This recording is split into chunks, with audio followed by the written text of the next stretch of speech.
We are broadcasting live from Greenville Primary School, a school in the northern areas which was once a top achieving school with beautiful facilities, good sporting grounds, but over the years has literally become dilapidated. Earlier on you spoke about the issue of toilets. Last year the Department of Education gave the school R1 million for the toilets to be fixed, infrastructure to be fixed.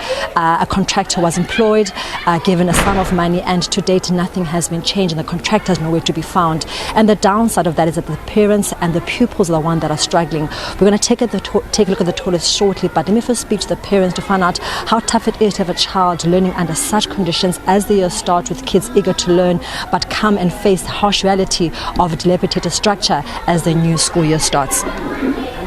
Ma'am, let's just first talk to you about the state of the school. Your daughter is or your child is at the school. When they describe how tough it is to be at the school, what do they say to you?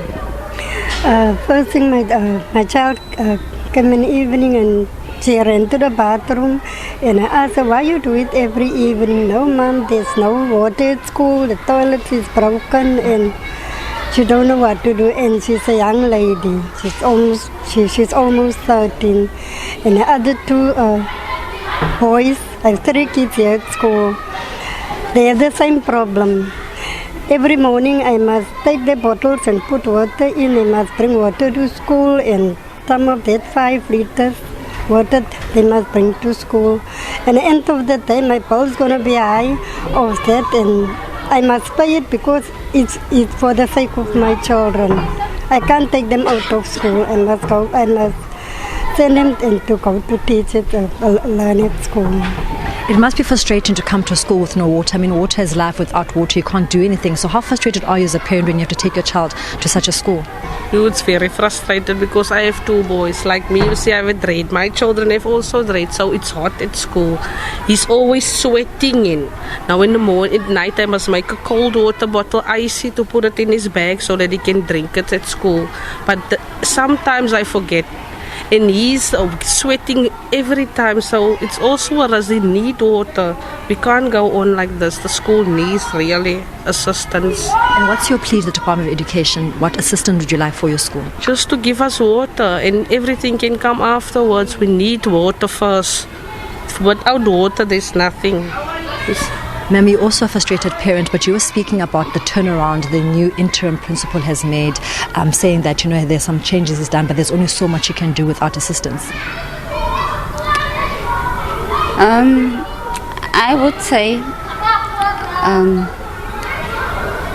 my child was bullied last year by a big boy. She was in grade 6, he was in grade 7. And I came to school every day when Mr. Joseph was here. Mr. Joseph, his punishment was he was rewarding the naughty children, the bullies. He rewards them. And this principle did a huge difference. Really. My child doesn't come at home complaining, Mama, that one bullied me that way, that one bullied me that way. I mean, in the water problem, it's so rough. My child and my sister's child must come to the fence to come and ask for water. We just stay across the street, across the school. Must come and ask for water. Then we must give water.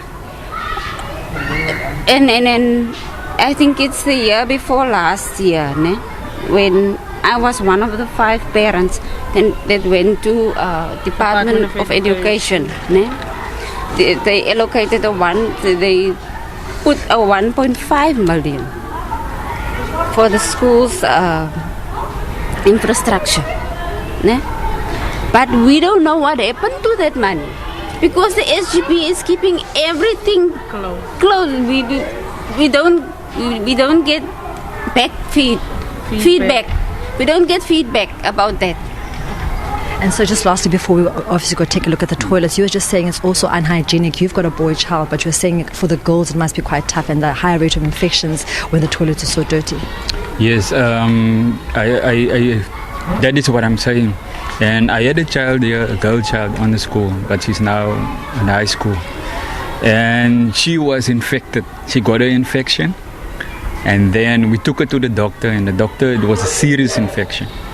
And then she had to go to the hospital. And you know, it was so serious that the hospital staff came out to the house, into the school, to see how they prepare the food at school and at home as well, the hygiene status, you know. And then it's just a concern for me, because what if your child must die at this school? And it happened previously, so it means it can happen to any child. I hear you, sir. Those are just some concerned parents. We're just going to take a look now at the state of the toilets, because that seems to be really the thorny issue of the schools, the issue of the toilets. Yes, the broken windows which are not right. Yes, the classrooms are not in a good state. But the biggest concern for parents, like the parent was saying now, is the issue of the toilets, which, to put it mildly, to say they're unhygienic really puts it mildly. They are not in a good condition. They are really, really bad. And I'm just going to first walk in front of Gqeberha so that he can show you just behind me just the state of these toilets. And you ask yourself, you know, which child should be subjected to such inhumane conditions? Which child should call this place even a school when it's in such a state? So I'm just first going to show you just the sinks. This is the current state of the sinks, because like the teacher said and the parents said, there is no water. So that's how the sinks looks, and so that's how the sinks looks there.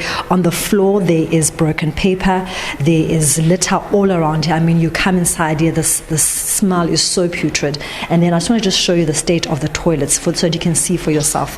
They obviously have not been cleaned in years because there is no water, so they can't clean the toilets, and this is where the pupils are forced to come to because there's no alternative. And that's really, really sad that the pupils here at a primary school have to be subjected to such inhumane conditions, and the parents are really asking for the Department of Education to really try to step up. They are aware and they do acknowledge that money was given to the school, it was misused, but they are saying what then must be done. Must kids subject themselves to such conditions in the name of trying to fight for good education? So they are pleading for help, pleading for mercy, if anything else, and asking really for the Department of Education to step up and assist them in what is really, really a dire situation.